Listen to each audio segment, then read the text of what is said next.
आमदार रोहित पवारांनी जळगाव जिल्हा दौऱ्यादरम्यान श्री क्षेत्र कनाशी येथे चक्रधर स्वामींचं दर्शन घेतलं।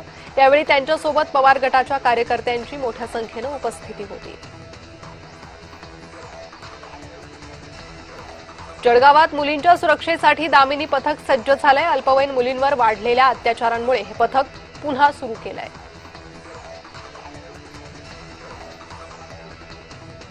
येवल्यात उन्हाळी कांदा निघण्याच्या हंगामात मजुरांचा तुटवडा जाणवतोय। मजूर उपलब्ध नसल्यामुळे संपूर्ण कुटुंब शेतात काढणी, वाळवण आणि साठवणुकीची कामं करताना दिसत आहे।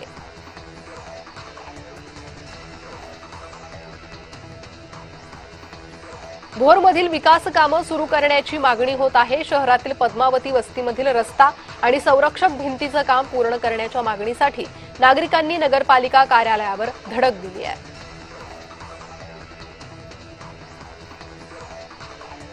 भंडाऱ्याच्या अनुराग फार्मसी महाविद्यालयात काँग्रेस नेते नाना पटोलेंच्या हस्ते भव्य इंडोअर स्पोर्ट्स कॉम्प्लेक्सचं उद्घाटन करण्यात आलं। यामुळे ग्रामीण विद्यार्थ्यांना आधुनिक क्रीडा सुविधा मिळणार आहेत। यावेळी गुणवंत विद्यार्थ्यांचा सत्कार करण्यात आला।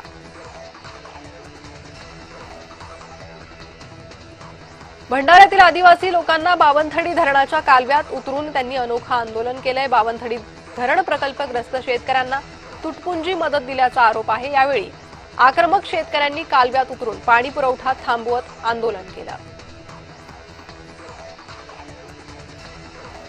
भंडाऱ्यातील सितेपारमध्ये चिमुकलीचा बळी घेणाऱ्या बिबट्याला जेरबंद करण्यात वन विभागाला यश आलंय। जेरबंद बिबट्याला सुरक्षितपणे नैसर्गिक अधिवासात सोडलंय। मक्याच्या शेतात दबा धरून बसलेल्या बिबट्यानं चिमुकलीवर हल्ला केला होता।